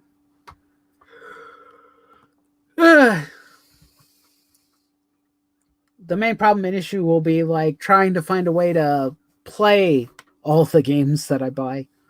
There's a lot of all the Trails games I want to buy and I want to play them all, but obviously they're a big investment of time. So it ain't gonna be easy. That's for sure. It's gonna be tough. Like, I'm playing through Trails of Cold Steel 3 right now, and I've barely scratched the surface of that game. We're barely through, like, the first couple days. So, it's going to be a while. I don't know. But, not to mention that I keep on buying some older retro games on top of that. You know, like, I got a couple more Super Robot War games that I bought for my PSP.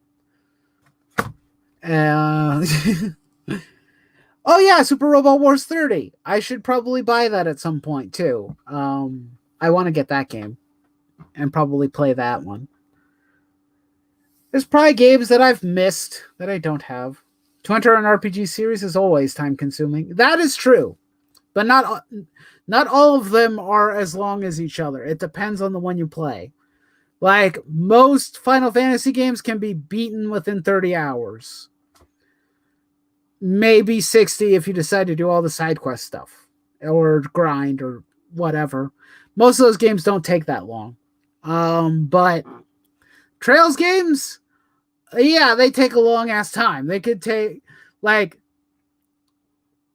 during the first year of the pandemic or so, I played through Trails of Cold Steel 1 and 2.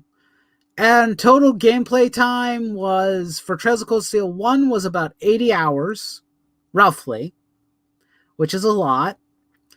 And for Trails of Cold Steel 2, it was 130 hours. So yeah, they can be long, and I do mean long, arduous games that take a long ass time to finish. And that's the case with all of them, pretty much. They're all long and time consuming. They're kind of like the Persona games, where the Persona games, from what I've played and what I understand of them, they're long. They take a long time to finish because there's a lot of grinding involved and there's a lot of other stuff and side content that you have to do. So yeah, that's a big thing for the Trails games too. They are long and they take a long time to finish. And I love them. I love them regardless of that fact, but still, you know, it's a point of fact. They are time consuming. They take a long time to finish. But they're still really good games. They're my new favorite, okay? That's what I'm gonna say. I've said it multiple times. They're my new favorite JRPG franchise that I love to play, is the Legend of Heroes Trails games. Because this is the type of gameplay and content that I want. It's like not just a turn-based combat system, but they give me a genuine sense of enjoyment for the games. I love the story involvement. I love the world building. I love the characters. They're all really good. So, and who knows? Probably at some point, either on Twitch or on the YouTube channel, I will be playing all of them at some point. Because they deserve it. They deserve to get more attention. They are probably one of the best RPG series you can buy right now. If you want a game that actually, you know, gives a damn about what it's doing, continuity, story that's fun and enjoyable to follow, the Trail series is the one you want. of course, everyone recommends that you play from the beginning. I did not, but but yeah, I'd probably recommend playing from the beginning too. So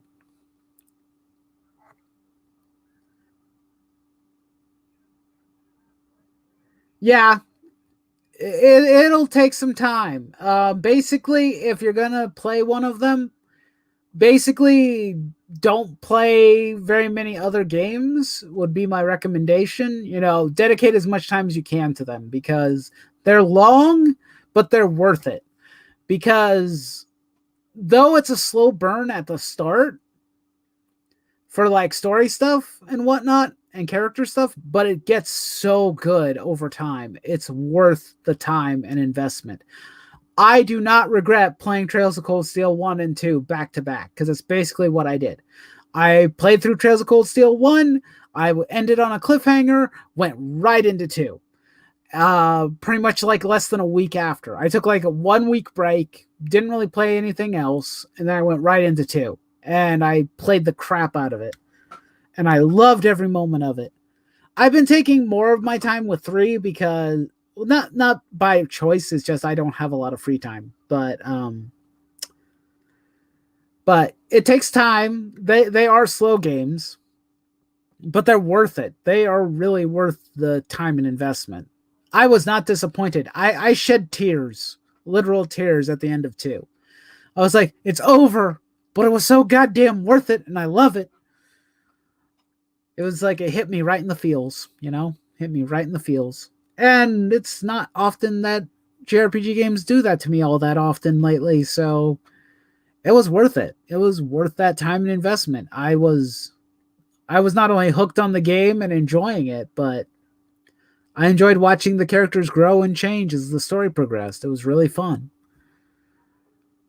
I started messing around with Trails in the Sky, which is the first story arc. And though I didn't get very far in it, I was enjoying the interactions between Estelle and Joshua. It was good stuff, good times. Um,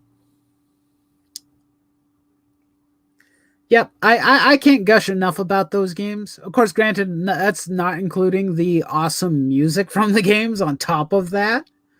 You know, Falcom's in-house band is freaking awesome. I watched a live stream um of their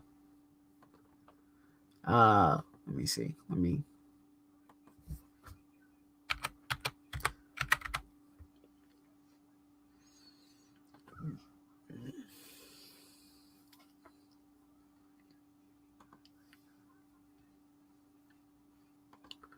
Okay.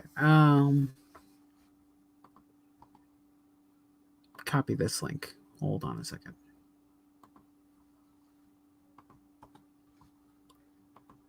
Yeah, there we go. Can I do that? There. I don't. Hopefully that link works. I don't know for sure. Hopefully it does. But seriously, to anybody who's in the chat, just go and watch the live concert. That's all you need to do. Just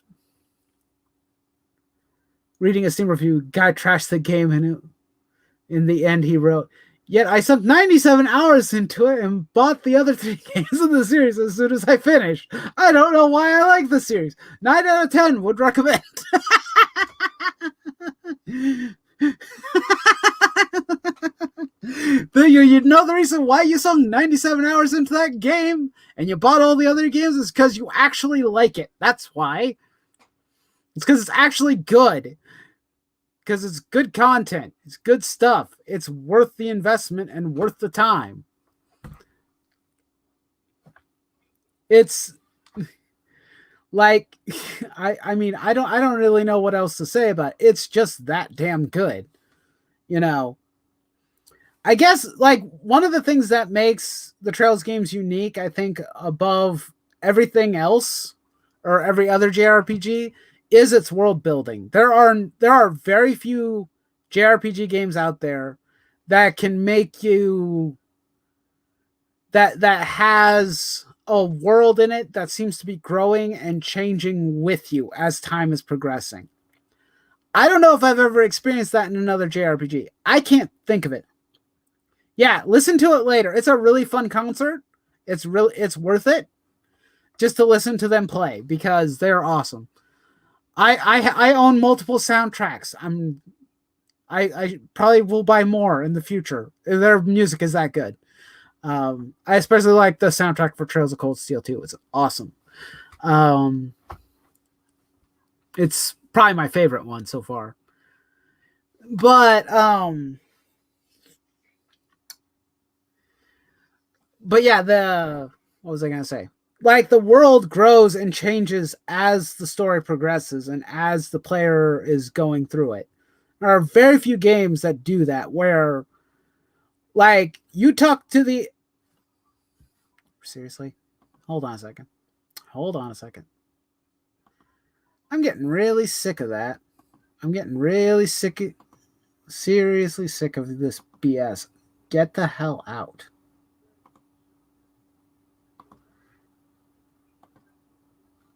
You're ruining my fun. You're ruining my good time, you dick. Stupid bot. Where was I? Like there's actual growth that happens. Like let's say for example, you talk to one of the NPCs in the town. Like could be anybody. Talk to the merchant, talk to a shopkeeper, talk to guys working in the ordnance station, talk to just one of the local citizens. And basically they got their own little tiny stories going on like at the same time as the story is going, and like you leave to go do something else and you come back like a mission or two later and the next thing you know, oh, something has happened. They're telling you something else that's happened. It's a form of storytelling that's I think is very hard and not easy to accomplish, but basically in video game format where though you are the main character of the game and you're focused so heavily on, doing your own thing, the world itself is growing without you involved. Like that's different. That's not something that happens all that often in a lot of games. Where normally when an NPC is just there to randomly spout random dialogue or give you a quest, these guys actually seem to be living, breathing characters of their own. They have their own forms of, doing their own things. You have the students at Thor's military academy. All of them have stories going on the side. Like, some of them are in relationships or in rivalries in some form or fashion, or something's going on in a club or something at the military academy. And it's happening. In the USSR, the bots can't be banned as they are from the Communist Party. Okay. But yeah, like, oh, and here's something. Like, tell me if you guys have heard this before. Like, when you play an RPG game and they have books, do you read the books? An honest question I would definitely like to pose to my audience is like, when you play a JRPG or any RPG game, do you read the books all that often? Because some people do. Some people like reading the books because sometimes they have lore in them that is interesting and compelling. But for me, I rarely read the books that are in a game because I'm more interested in the stuff that's directly, oh, you read all of them. Good. Well, then you're going to be in for a heck of a trip because they actually encourage you to read the books for the Legend of Heroes. For the Trail series. But that was something that I didn't do all that often. Like every now and then, like maybe in some games I would read the books, but it was very rare. And I was like, oh, that was kind of fun. But they do a couple things. One, the newspaper. If you read the newspapers in the games, it talks about things like the current events that already happened, like stuff that you are involved in, or stuff that you're going to do in the future. But more than that, like in Trails of Cold Steel 2, the papers went from just a normal newspaper to flat out propaganda. It shifted to propaganda, literal propaganda for the story and what was happening. them trying to twist what's going on. And I was like, that doesn't happen all that often in a story where that's just something that can happen. Like, oh hey, read the newspaper. Oh dear God, they're telling you propaganda of stuff that you know isn't true. I click in every pixel. Good. You should. Definitely do that. Definitely do that with the Trails games because it's worth it. And then, of course, they have the other books that are, lore based that tell more about the world. Those are pretty good. I was even thinking of doing videos where I read the lore books.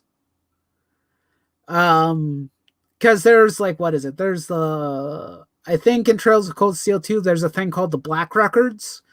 And I considered doing a dramatic reading of that several months back. I don't know if I would still do that, but it's actually really interesting and compelling to read those lore books and kind of learn a little bit more about what's going on that's affecting you and the story. Like all the old history and whatnot. That's pretty cool stuff. What else? What else is there? What else? Oh yeah, the other thing, they'll tell actual short stories, just genuine short stories of random things that are actually someone actually put time and effort into writing. So, and some of them are like little hints and nods to characters that are come in later games, which I find genuinely surprising. That's a lot of dedication and time. Like these games are huge and they've got thousands upon thousands of text, which is why it takes so long to translate them. And I do mean it. It takes a long ass time for them to be localized because they are that huge and massive. Oh yeah, the other thing, most side quests in most role-playing games are just, fetch the item and be done with it, or, kill the boss, kill the monster and be done with it. But a lot of the ones in the Trails games actually give world building. They kind of explain a little bit of what's going on in the world and actually try and find a way to make it interesting of the reason why you're doing it. Not all of them are like that. There are still some that are just simple, go kill the monster quest. But sometimes they find a way to make it entertaining. It depends. But I remembered in Trails of Cold Steel 1 when I do the first what is it called? It's it was kind of like a field trip exercise thing. I can't remember what it's called. I completely blanked. But you basically, one of the first quests you get is to fix a light bulb on one of the lamps in the road. And at first you're like, really? Well, that seems like a fairly simple substandard quest of, just oh, hey, these lights, bulbs are out. And it's important that we get them fixed because they're on the roads where all the monsters are. And when I was doing it, then basically it gives these little story beats of these things keep the monsters away from the road. And I'm like, oh, I get it now. You're not just telling me oh, these are just lights that need to be turned on because, hey, people need to see at night. These lights keep the monsters off the main roads. That's pretty cool.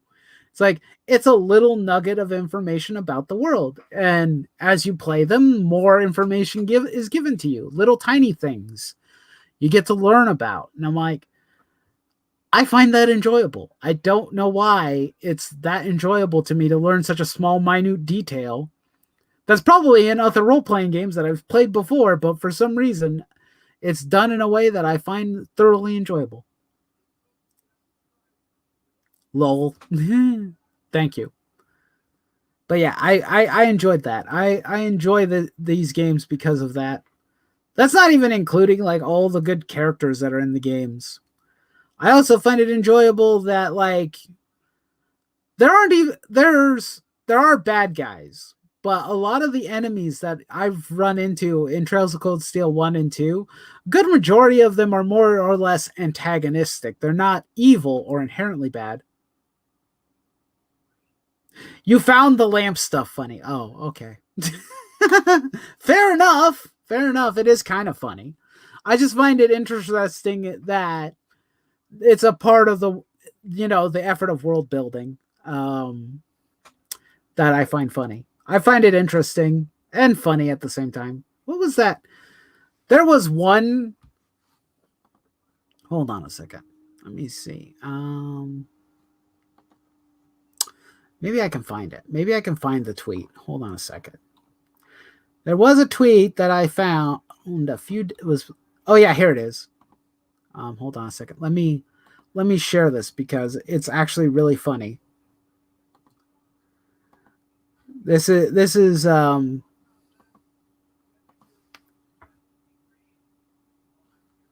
no, not that.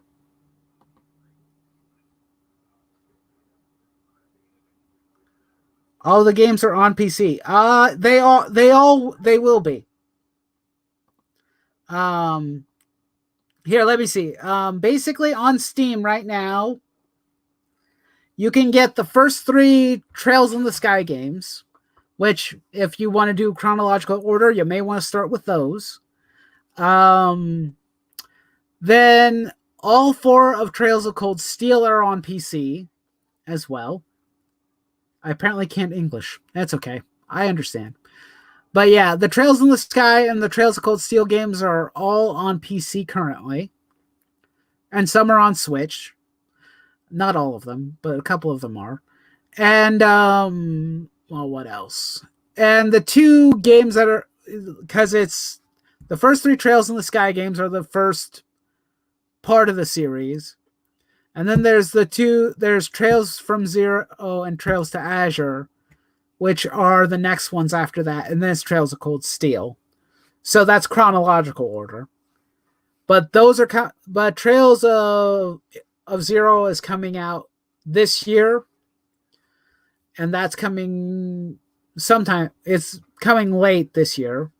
And then in 2003, Trails from Azure will come out, along with the next installment, which is kind of a gap point between Trails of Cold Steel and the newest series of games, which is going to be called Trails into Reverie.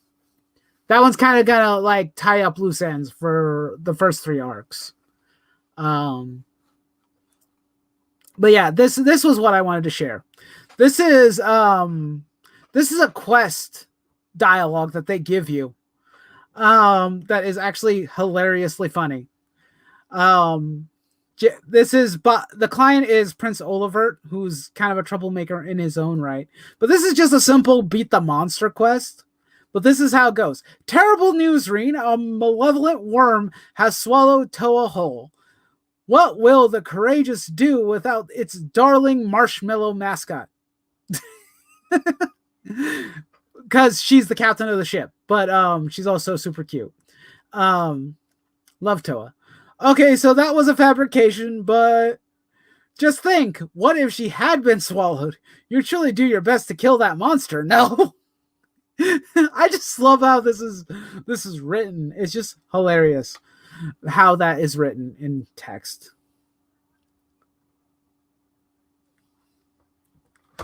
Well, unfortunately, the Trails in the Sky games are not on Switch, unfortunately. They're only on PC currently. I wish they would come to the Switch, but they are not on the Switch.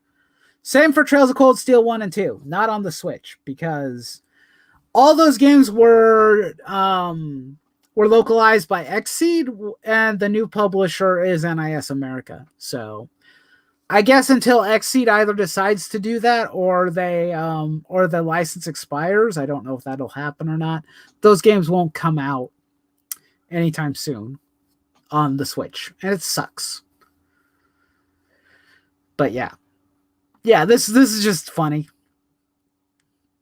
And a lot of the ones in Trails of Cold Steel 2 that are given to you by Prince Olivert are like this. It's funny as hell. He finds some way to make it interesting. Anywho's, I am thirsty, and my tea is cold. What am I doing?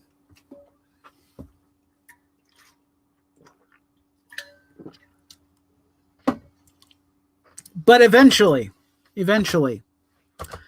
I will get everybody to play the Trails games. I am adamant. I will make it happen. Anybody who's a JRPG fan who has not played them is, well, they're missing out.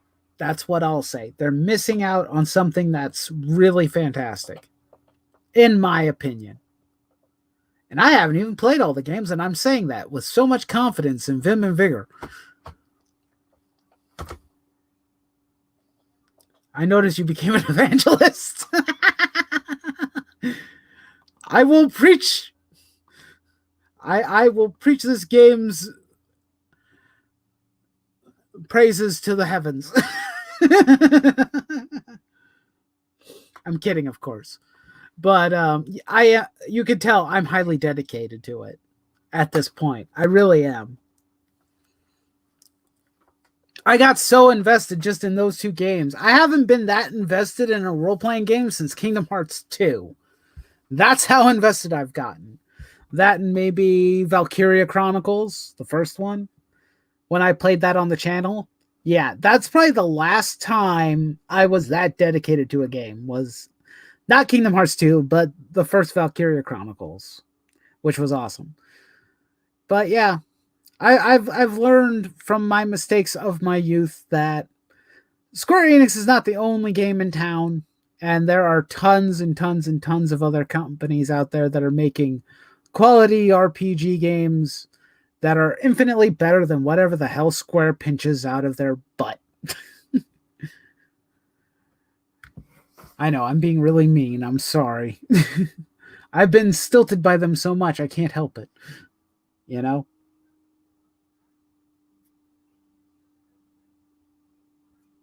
Oh, my eyes. My eyes are getting itchy. What am I going to do? Well, that might explain why. Valkyria, yeah, it's really good. That's a good series. I really wish that Sega would release the other two in the West. Again, Square deserves this criticism. Thank you. I'm probably one of the few who will adamantly detest pretty much whatever they do. Not entirely. That's not true. Because like I said, I did like Dragon Quest XI from what I played. I was getting into that and I was enjoying it. So, Square does deserve solid criticism for some of the bad practices that they do. Okay, so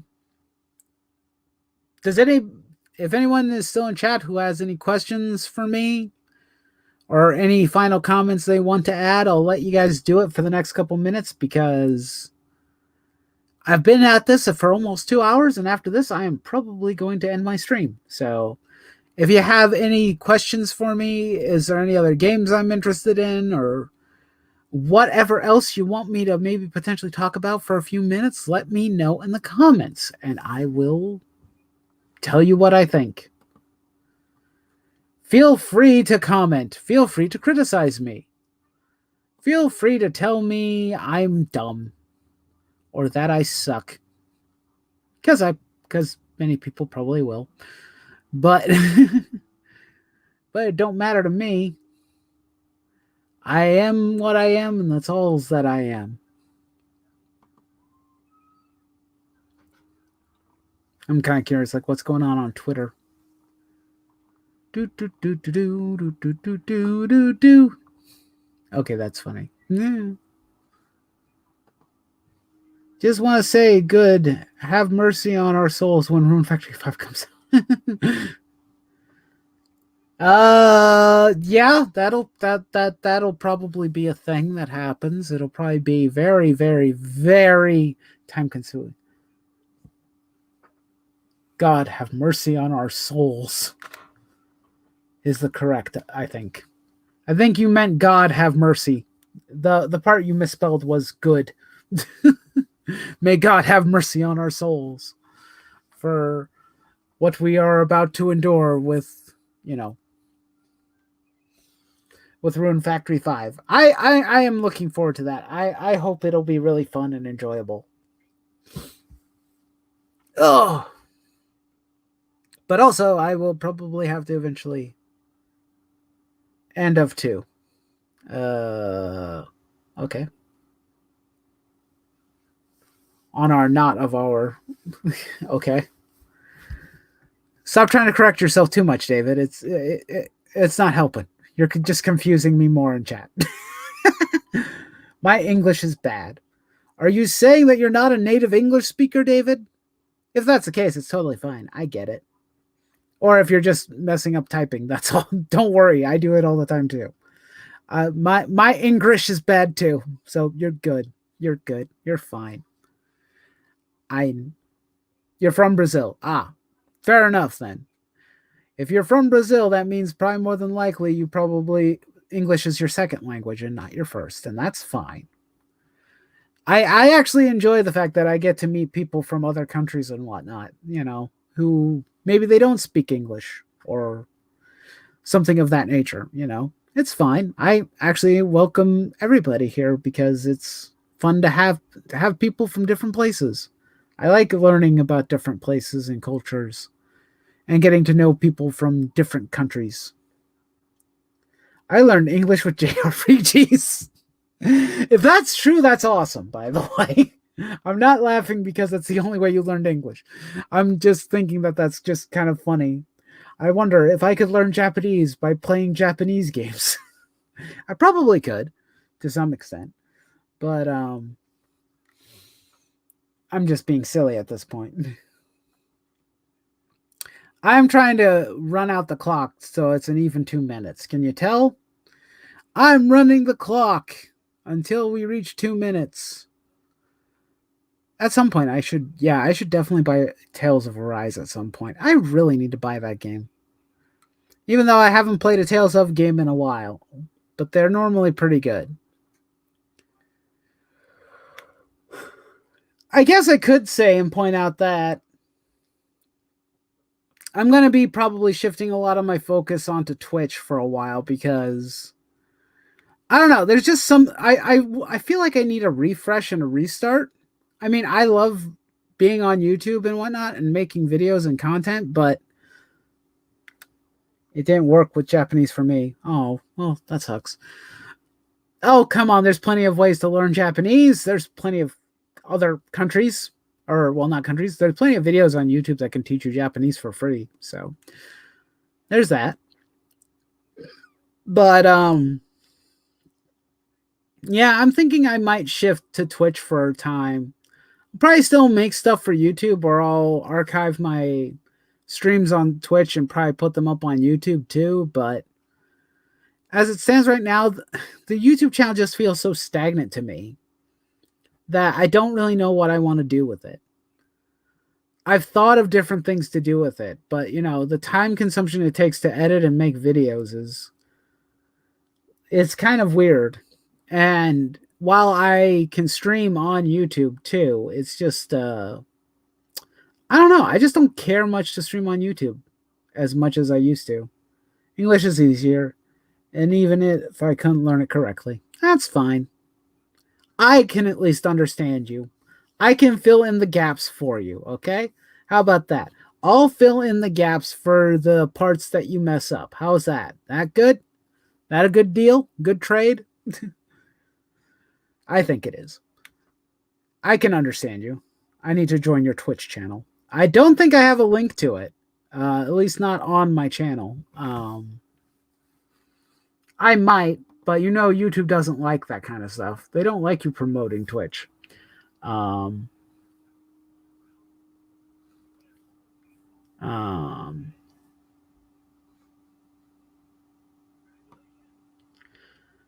don't know when I'm going to be back on there, so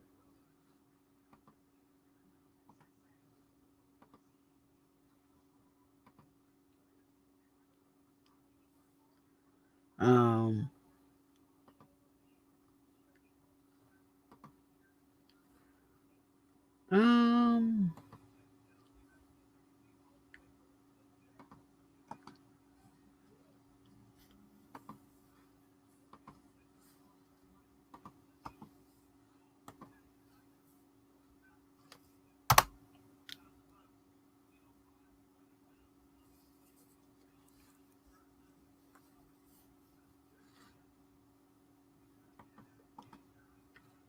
let me see. Copy that.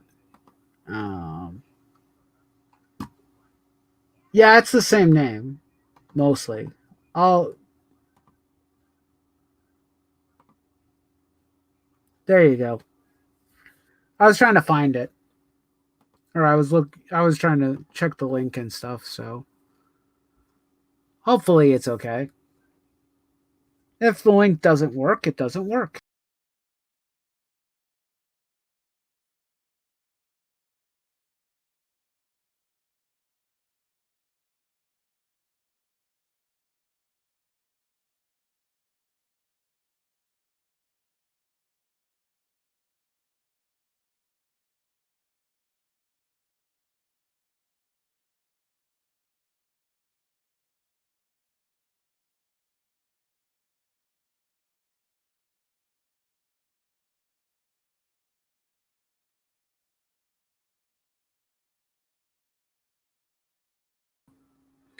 Sorry about that. Sorry about that. I don't know what I must have clicked the wrong window and ended up in Twitch instead of here. And I don't know if you guys could still hear me or not.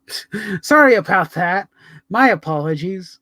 But we're at the 2 hour mark, so we'll probably stop here. Thanks everybody for coming. I greatly appreciate it.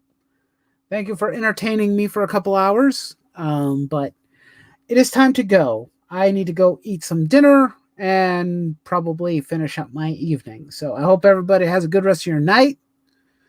And you're welcome, David. You're welcome for the stream. I'm glad I could entertain you for a couple hours. I really am. But of course, as always, do not forget to raise your nerd flags high, and I'll see you next time. Nightwolf is out. Really?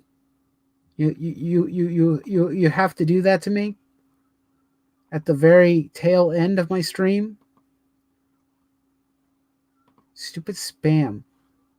Get these jerks out of my comments. Okay, now I'll end the stream. Sorry.